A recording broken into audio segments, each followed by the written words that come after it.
صل على رسوله الكريم أما بعد فأعوذ بالله من الشيطان الرجيم بسم الله الرحمن الرحيم الصلاة والسلام عليك يا رسول الله الصلاة والسلام عليك يا حبيب الله الصلاة والسلام عليك يا شافع المذنبين الصلاة والسلام عليك يا رحمة للعالمين দূরে এবং কাছে সামনে এবং পিছনে যে বা যারা আমার ভিডিও দেখছেন সকলের প্রতি আমার সালাম, আন্তরিক সালাম।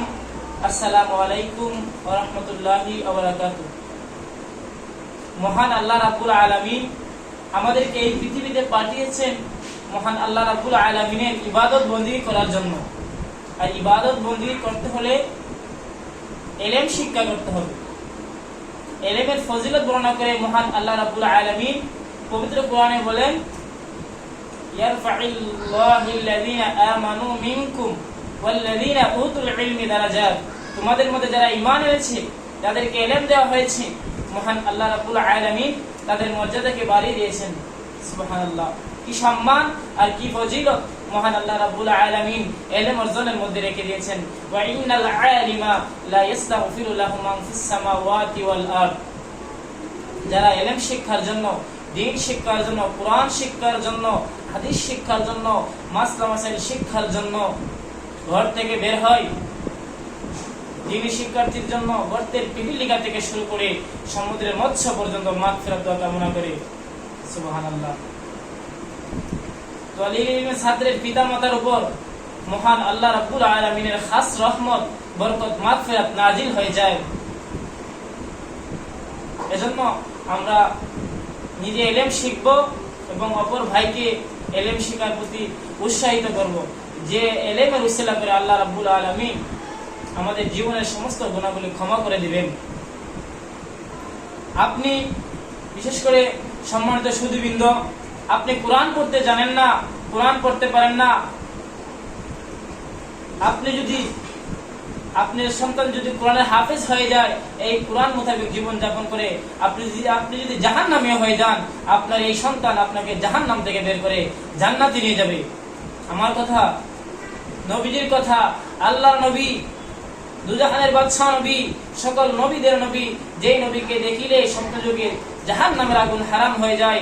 নবীজি বলছেন, মান ক্বরাআল কুরআন ফাস্তাযহারাহু ফাআহাল্লা হালালাহু ওয়া হারামা হারামাহু আদখালাহুল্লাহুল জান্নাহ ওয়া শাফাআহু ফি আশরাতিন মিন আহলি বাইতিহি কুল্লুহুম ক্বাদ ওয়াজাবাত লাহুমুন নার। বলুন আল্লাহু আকবার। নবীজি বলছেন, মান ক্বরাআল কুরআন ফাস্তাযহারাহু, যে ব্যক্তি কোরআন পড়লো, এই কোরআনকে মুখস্থ করলো, অর্থাৎ কোরআনের হাফেজ হয়ে গেল, হক্কানি আলেম, মুফতি, মুহাদ্দিস, কারি হয়ে গেল, ফাহাল্লা হালালাহু, কোরআনে যেটা হালাল বলা হয়েছে সেটারে হালাল মেনে গ্রহণ করলো, ওয়া হারামা হারামাহু, কোরআনে যেটা হারাম বলা হয়েছে সেটারে হারাম মেনে বর্জন করলো, আদখালাহুল্লাহুল জান্নাহ, আল্লাহ রাব্বুল আলামিন তারে কোরআনের হাফেজ বান্দা তারে জান্নাতে প্রবেশ করে দিবে। সুবহানাল্লাহ। ওয়া শাফাআহু, শুধু সে জান্নাতে যাবে না, আল্লাহ রাব্বুল আলামিন তাকে অনুমতি দিয়ে দিবেন সুপারিশ করার জন্য। ফি আশরাতিন, 10 জনের জন্য সুপারিশ করবে, 10 জনের জন্য সুপারিশ করবে। মিন আহলি বাইতিহি, তার আহাল পরিজন থেকে। কুল্লুহুম ক্বাদ ওয়াজাবাত লাহুমুন নার, এমন 10 জনের জন্য সুপারিশ করবে যাদেরকে চিরস্থায়ী চিল মোহর মেরে দেওয়া হয়েছে, এরা আর জীবনে জান্নাতে যাবে না। একজন কোরআনের হাফেজ, হক্কানি আলেম, মুফতি, মুহাদ্দিস, কারিগণ, এমন 10 জনকে সুপারিশ করে করে আল্লাহর জান্নাতে নিয়ে যাবে। সুবহানাল্লাহ। এজন্য ছেলে সন্তানদেরকে দ্বীনি শিক্ষা শিক্ষিত করবেন, হক্কানি আলেম, মুফতি, মুহাদ্দিস, কারি বানাবেন, যে উসিলা করে আপনার নাজাতের উসিলা হয়ে যাবে, কাল কিয়ামতের ময়দানে আপনার জন্য নাজাতের উসিলা হয়ে যাবে। এজন্য ছেলে সন্তানদেরকে দ্বীনি শিক্ষা শিক্ষিত করবেন, হাফিজে কোরআন বানাবেন। বিশেষ করে সম্মানিত সুধী মণ্ডলী, আধুনিক বিশ্বে মানবতার সূর্য যখন অস্তমিত হয়, ঠিক এমন সময় জাতির জন্য প্রয়োজন সুশিক্ষা ও নৈতিক শিক্ষা। আর একমাত্র সুশিক্ষা ও নৈতিক শিক্ষা অর্জন হবে কোরআন হাদিস শিক্ষার মাধ্যমে। এজন্য আমরা কোরআন হাদিসের গভীর জ্ঞান অর্জন করব। বিশেষ করে যাদের সন্তানরা হাফেজ হয়েছে, যে সন্তানরা হাফেজ হয়েছে, তোমাদেরকে প্রতিদিন ফুলের মালা পরানো দরকার। কে বলছেন? নবীজি বলছেন, তাদেরকে প্রতিদিন ফুলের মালা পরানো দরকার। কারণ আল্লাহ জান্নাতের ভিতরে একটা শহর বানিয়ে রাখছেন, যে শহর নাম হলো তুবা। ইন্না ফিল জান্নাতি লাওয়াদিয়ান ইনকালু লাহু তুবা। জান্নাতের ভিতরে একটা শহর আছে যেটাকে তুবা বলে। খলাকাল্লাহু মিন মারজান, যেটাকে আল্লাহ মারজান পাথর দিয়ে বানাইছেন। লাহু সাবিনা আলফা বাবান, যা 70,000 দরজা। আলা কুল্লি বাবিন সাবিনা আলফা মালাইকাতান, প্রত্যেক দরজায় 70,000 ফেরেশতা। যালিকা লিহাফিজিল কুরআন, এটা হক্কানি আলেম মুফতি মুহাদ্দিস কারি হাফেজগুলোর জন্য এই ফজিলত। হক্কানি আলেম মুফতি মুহাদ্দিস কারিগণ যখন সর্বশেষ দরজা অতিক্রম করবে, 490 কোটি ফেরেশতা তাকে গার্ড অফ অনার দিবে, স্যালুট দিতে থাকবে, সম্মান দিতে থাকবে।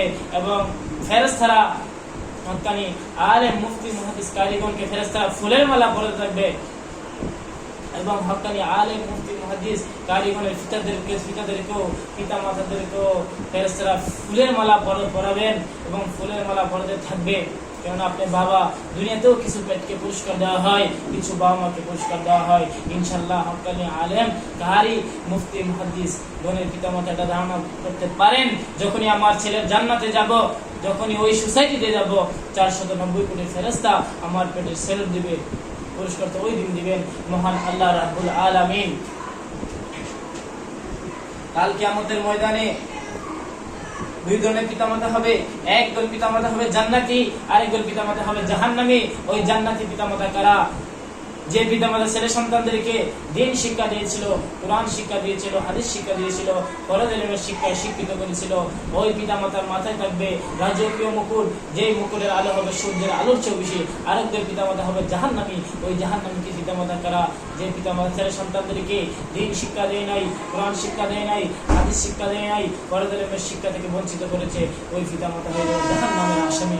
এজন্য আল্লাহ রাব্বুল আলামিন যেন আমাদেরকে দিন শিক্ষার তৌফিক দান করে দেন এবং আমাদের ছেলে সন্তানদেরকে ফরজ ইলমের শিক্ষায় শিক্ষিত করার তৌফিক দান করে দেন এবং হক্কানি আলেম মুফতি মুহাদ্দিস গণের তৌফিক দান করেন। এই বলে আমি আমার সংক্ষিপ্ত আলোচনা শেষ করছি।